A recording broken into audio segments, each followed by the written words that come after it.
As I mentioned, everything is very graphical in Delphix, and we're backtesting these 4 contracts using tick data.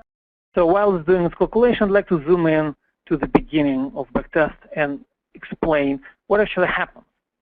So in this particular example, the first alpha generation style is been reverting. So what we're seeing is that as soon as price, and it just happened to be within this 30 seconds, goes, let's look at this example. Price goes below the bottom band, right where my cursor is.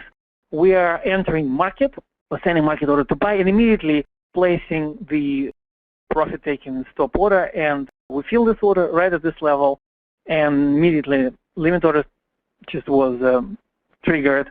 And so that's a kind of simulation of this particular first signal. If I zoom out to 4 hours, we'll see backtest P&L curve at the bottom with realized and realized P&L. And this portfolio chart shows us the backtest of entire, in this case, 5 instruments. So this is my portfolio. 5 backtests give us reasonably decent P&L curve, and we can look later in performance and trades. So that's simulation with stop orders filled at theoretical price. However, I'd like to illustrate exactly the same backtest with exactly the same parameters, except I'll make only one change. I will run this strategy, and I'll tell system that instead of using exact stop fill, as it's been before, I will uncheck this button, and I'll tell that actually let's use next available tick price for the simulation.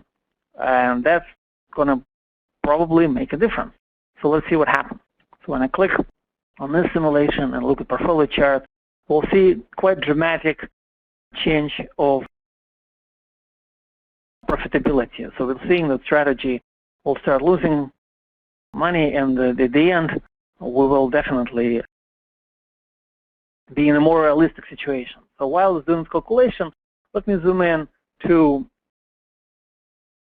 contract which illustrates this particular use case in the best possible way. I'll go to this